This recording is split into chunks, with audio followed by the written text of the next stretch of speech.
What's up, traders? So today I'm going to tell you about two different stocks that I think are primed for amazing growth in the near-term future. And I'm going to show you how I'm trading both of them currently. Now, if you're new to the channel, my name is Rashad. I am a full-time options trader, and I bring in multiple six figures a year from the stock market, and I use the money that I make from the stock market in order to pay for my entire lifestyle. Now, of course, before we get started, if you could just take a few seconds of your time and smash that like button right down there. And then, of course, subscribe to the channel because we have great videos coming up here in the near-term future. And do remember that I'm not a financial advisor and this is not financial advice. All trading comes with risk. I'm just showing you how I built wealth over time. Now, without further ado, the first stock is Upstart, which is ticker symbol UPST. Now, Upstart is the leading artificial intelligence lending platform designed to improve access to affordable credit while reducing the risk and cost of lending for our bank partners. Our platform uses sophisticated machine learning models to more accurately identify risk and approve more applicants than traditional credit score-based lending models. All right, so to put it simply, Upstart uses AI to more effectively determine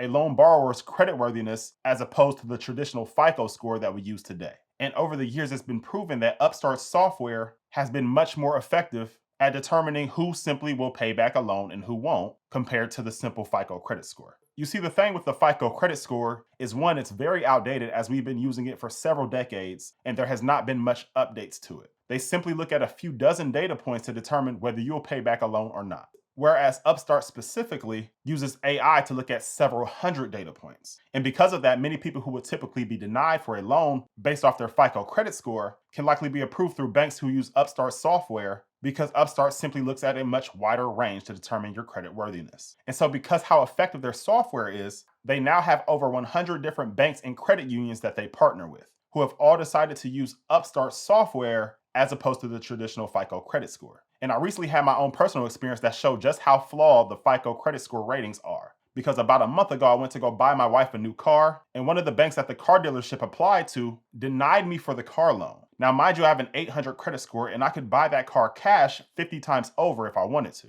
But the reasoning that the bank sent back for denying me for this car loan was because I recently opened up 2 business credit cards. And so they denied somebody with an 800 credit score and a very high household income because there was 2 credit cards open within the last 6 months. And to me, that just shows how flawed the FICO credit score is. Because at the end of the day, they're simply just trying to determine who will pay back a loan and who won't. So if me opening up credit cards that, mind you, still had a $0 balance on it is what told you that I will not pay back the loan, then that just shows how flawed the system is. But Upstart software is much better, which is why there are over 100 banks who have adopted their software.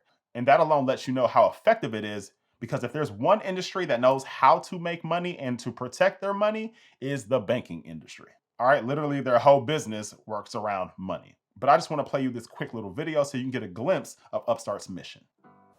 In this country, credit matters.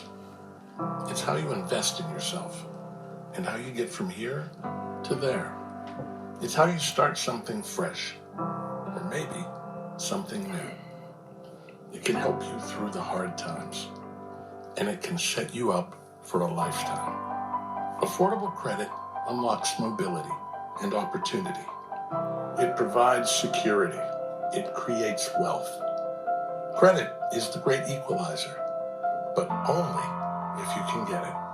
Today, half of Americans don't have access to affordable credit. Not because they're less resourceful, less promising, or less hardworking. They're shut out because the system is broken. It doesn't see them for who they are, what they're capable of doing, and who they'll become in the future. But that's not the end of the story. Technology has transformed so much of our lives, and it can rewrite this story too. With AI, we can rebuild the lending process from scratch so that it works for everyone. Upstart AI means lenders can approve more Americans at lower rates. Americans of all stripes, including those left behind by a 3-digit credit score invented ages ago. We can provide access to affordable credit and the opportunity it unlocks for millions of our friends and neighbors who, until now, have been left out of the American dream. There's not much to it. All we have to do is reinvent a 5,000-year-old industry, and we won't stop until it's done. Sometimes it takes an upstart to change the world. So now let's take a look at Upstart's earnings, which was just a little over a week ago. All right, so we can see they are having amazing growth. In the first quarter of 2025, they did $2.1 billion in loans, which is up 89% year over year. And they had total revenue of $213 million, which is up 67% year over year. Now, Upstart's main source of income is fees from every loan. So the more and more loans that they're doing every year, this number will continuously grow. And like I said, there are more and more banks who are adopting their software. So I see massive growth here in the near future. Now, they had a GAAP net loss of about $2 million, which is pretty much break even. But we can see that their adjusted EBITDA, which is earnings before interest, tax, depreciation, and amortization, was $43 million. So that lets us know that they are definitely writing off quite a bit of income if their adjusted EBITDA is $43 million, but they had a net loss of $2 million. All right, but let's look further. So here we can see the dollar amount of loans giving out through their software. We can see 1 year ago it was 1.1 billion, and then this quarter it was 2.1 billion. And that's how we got to this 89% growth year over year. And then their total revenue, which we can see is mainly from platform and referral fees, then servicing and other fees, and then a little bit of net interest income from loans that they hold on their books. But a year ago, their revenue was 128 million, and this quarter was 213 million. So they are growing rapidly there. And taking a look at their outlook, you can see they expect to do about $1 billion in revenue for the year. And as far as their net income, we can see that they plan on losing $10 million during the second quarter of 2025, but to be positive in the second half of 2025 and positive for the full year of 2025. So that means that they plan on getting a lot of net income during the second half of the year, seeming as they are expecting a loss in the first quarter and the second quarter of the year. And here we can see that their technology is just simply getting better and better. So it says during quarter one of 2025, 92% of loans were fully automated with no human intervention by Upstart. And we can see how that number has grown quarter over quarter. It was as low as 58% during the second quarter of 2020, and now 92% of their loans are fully automated with no human intervention. And I have to imagine that that will continue to help their net income because the more and more that their system becomes fully automated, the less employees they likely need. Now, another reason why I'm very bullish on Upstart is not only because their technology is more effective than the FICO credit score, but also they've yet to tap into some of the biggest markets. So when Upstart started, they originally started with just personal loans. And as of today, most of their revenue still comes from personal loans. However, over the last year or so, they started to get into both car loans and home loans. So let's take a look at that data. So here we're looking at personal loans, and we can see that out of their 2.1 billion in total revenue, 2 billion of it came from personal loans. And they are still doing well there. We can see that in quarter one of 2024, they did 118,000 loans, and in quarter one of 2025, they did 237,000 loans. So that is growing rapidly. However, both the car and the home loan market is much bigger than personal loans. So let's take a look. All right, so we can see here for their auto originations. In quarter one of 2024, they had 526 loans. However, in quarter one of 2025, they had 2,399 loans. So they almost 5x the amount of car loans in just 1 year. But you can see how the revenue is growing rapidly in that department. And the auto loan industry is huge. So literally the sky is the limit when it comes to that. But even more recently, they got started with home loans. So let's take a look at that. So we can see in quarter one of 2024, they did 111 home loans. And then in this quarter, they did 666. So that department will continue to grow for them. But now let's go ahead and take a look at the second stock, which is Robinhood, ticker symbol HOOD. Now, although I do not have an account with Robinhood, I do like Robinhood's business. And what they have shown is that they can continuously grow year after year. And while the Robinhood app used to have some negative connotations to it, they've kind of shaken those off and continuously improved their product. And I believe that they're getting ready to compete with the big dogs of the industry, such as Charles Schwab and Fidelity. But let's take a look at their latest earnings. So funded customers, as in customers that actually put money into their account, over the last year, they have grown it by 1.9 million. There are now 25.8 customers who have funded their account. And here's what I love here for their business. Robinhood Gold subscribers. So their Gold subscription is just a monthly subscription that gives you access to more data. And clearly they are doing a great job of both advertising it and getting people to buy because they've gone from 1.98 million people having the subscription to now 3.19. And that is over 12% of their total customers. And for them, this is just monthly recurring revenue. All right, they already get paid every time you place a trade. However, now on top of that, they have this monthly recurring revenue. And I love that for their business. So their total revenue went from 682 million in the quarter two of 2024 to 927 million in quarter one of 2025. But if we look at their net income, we can see that they did 188 million a year ago and did 336 million during this quarter, which is an earnings per share of 21 cents to 37 cents. So they nearly doubled their net income over the last year. And here we can see their 2025 roadmap,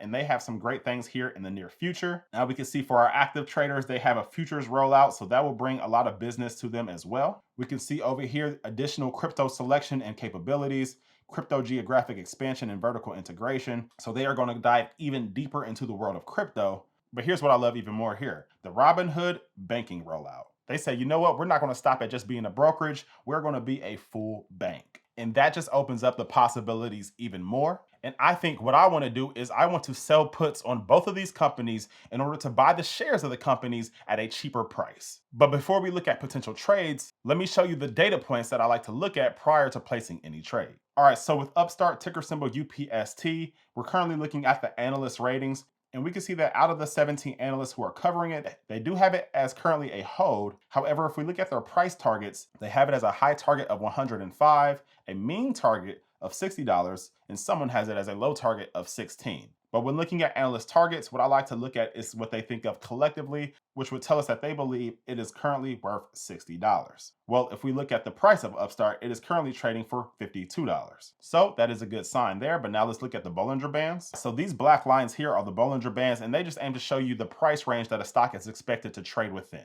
And about 95% of the time, the stock actually trades within the Bollinger Bands. So going all the way back to 6 months ago, you can see it trades within, and then sometimes it'll pop out, but then it pops right back in. Sometimes it'll pop out, but within a few days, it typically goes right back into the Bollinger Bands. Now, what I like to pay attention to is the lower line. And we can see that the lower line is currently at $45.93. So that is the number that I want to keep in mind. However, let's take a look at the expected move. All right, so now we're looking at the expected move. And now the first thing we need to do is select whatever expiration date that we want to use. So me personally, I like to go up to 45 days out. And it doesn't have to be 45 days. It could be 30, 27, but I just like to go up to 45 days out. But I can see that the monthly expiration is 37 days out, so let's use that one. But the expected move just shows you the maximum move that the options market currently has priced in for that stock. And we can see for this day, it currently has priced in a move of $7.91, which would get us at a lower price of $45.10. Now, between the Bollinger Band saying $44 and the expected move saying $45, so I personally like to select the more conservative of the two.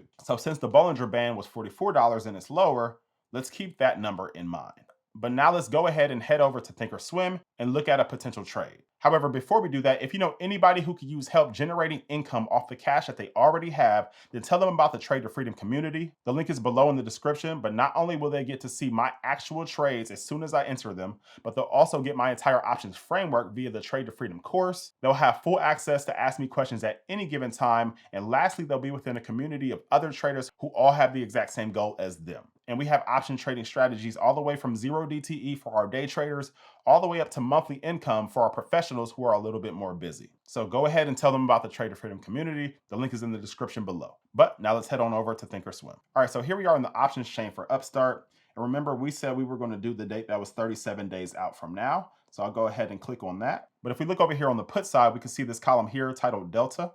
And the delta just shows you how much an options premium will move per a $1 move in the underlying stock's price. So at about this delta of 0.28, that is telling me that the options contract will move about 28 cents per a $1 move in Upstart's price. However, most successful traders that I know use the delta as the probability of the event occurring. So I would look at this and think, all right, there's about a 28% chance that Upstart's price, which is currently at $52, drops down to this strike of $47.50 by this expiration date. So for me personally, I like to stick to deltas of around 0.20 or lower. And so that would put us here at this strike of either the 42.5 or 45. But looking at this 0.15 delta, which is at the strike of $42.50, you can see that this red mark here shows you that I already have a position in this.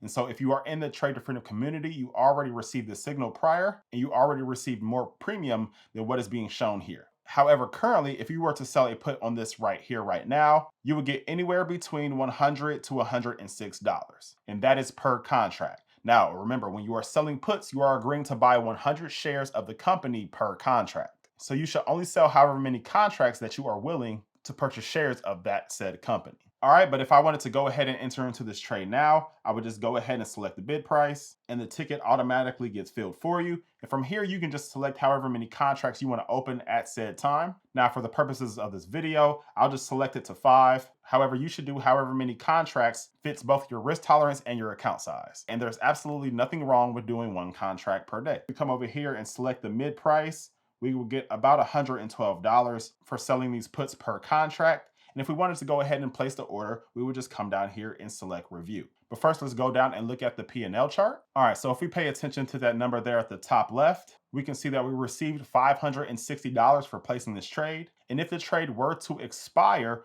right here where it's at, you can see these green dots are where the stock price is currently. If the trade were to expire, we would just keep the $560 we received. If the stock price goes up, we just keep the $560 we received. If the stock price goes down some, we just keep the $560 we received. However, once it starts to go below our strike price of $42.50, we can see we will start to make less and less money. And then our break-even point is right around $41.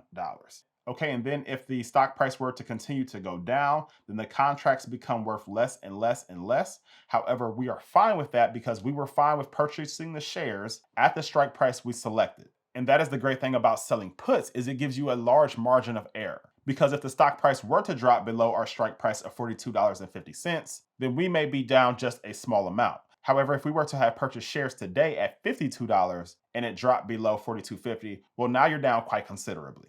So selling puts gives you a large margin of error. And then also you get paid to either wait around and do nothing, or you get paid to wait around and purchase shares of a company that you really like at the price that you really wanted to buy it at. And that's why selling puts are one of the ultimate cheat codes. But now that we've done that with Upstart, what you could do is turn around and do the exact same process with Robinhood. So let's take a look really quickly. So looking at analyst ratings, we can see that out of 21 analysts, they currently have it as a moderate buy.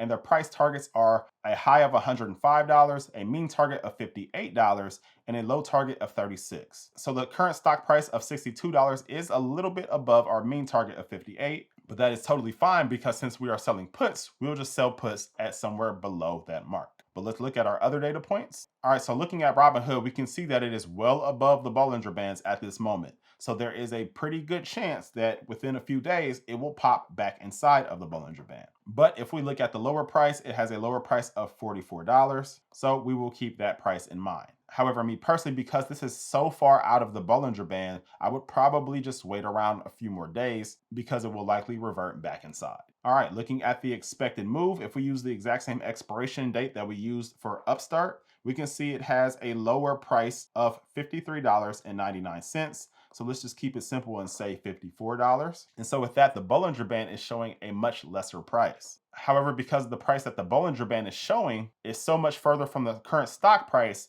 I may have to use this $54 price in order to get a decent amount of premium. So let's head back on over to Thinkorswim. So here we are back in the options chain, and let's go ahead and select the same expiration date, 37 days out from now. And we want to be under the strike of $54. And so that would put us at a strike of about $50. And that gives us a delta of 0.11. So there's about 11% chance that Robinhood stock price drops down to this strike price by this expiration date. And for selling these puts, we would get anywhere between $76 and $79. But if you wanted to go ahead and place that trade, you will go ahead and follow the exact same process that we used before. But there you have it. Those are two companies that I think are bound for expansive growth. And I believe that their stock price will continue to climb over long periods of time. And I hope you enjoyed this video. Again, if you know anybody who could benefit from joining the Trader Freedom community, go ahead and send them the link. The link is below in the description, and we will help them generate income off the cash that they already have. But that is it for this video, and I will see you guys on the next one. Peace!